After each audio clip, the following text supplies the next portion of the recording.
યુવરાજસિંહ પણ સાથે છે. યુવરાજસિંહ ચૈતર વસાવા સાથે તો તમે ઘણો સમય રહ્યા અને શું લાગી રહ્યું છે લોકસભા ચૂંટણીમાં હવે તો નામનું અનાઉન્સમેન્ટ કેજરીવાલે કરી દીધું છે, જન સમર્થન માટે શું રણનીતિ હશે?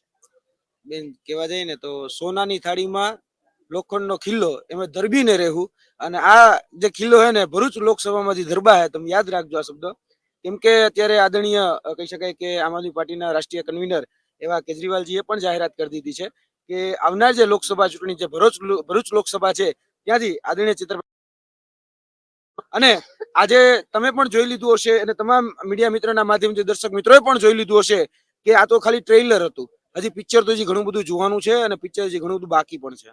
પિક્ચર બાકી છે પરંતુ રણનીતિ તો બનાવવી પડશે, કારણ કે ચૈતર વસાવાને જેલમાંથી બેલ મળશે કે નહીં એ હજી પણ કહેવું મુશ્કેલ છે.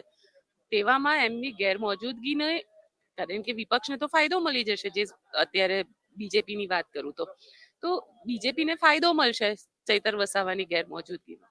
બેન જોવા જઈએ તો અત્યારે દરેક ઘરે એક ચેતર વસાવા ઉભો થશે અને આજે એક કેમ્પેનિંગ પણ શરૂઆત થશે.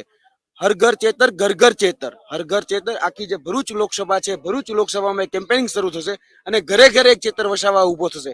પોતાની સાથે થતા અન્યાય, અત્યાચાર અને જે પણ કહી શકાય કે શોષણગીરી નીતિ જે અત્યારે વર્તમાન સત્તા પક્ષ કરી રહ્યું છે એની સામે લડવા માટે આજે ઘર ઘરમાંથી ચેતર વસાવા બહાર નીકળશે અને ચેતર વસાવા છે આજ અમારી રણનીતિ રહેશે. અને જે પણ અત્યાર સુધીના શોષિતોના, વંચિતોના, ગરીબોના, જરૂરિયાતમંદોના જે મુદ્દાઓ છે એ જરૂરિયાત મુદ્દાઓ લઈ અને આગળનું જે લોકસભાનું ઇલેક્શન છે એ અમારી લડવાના છીએ બેન.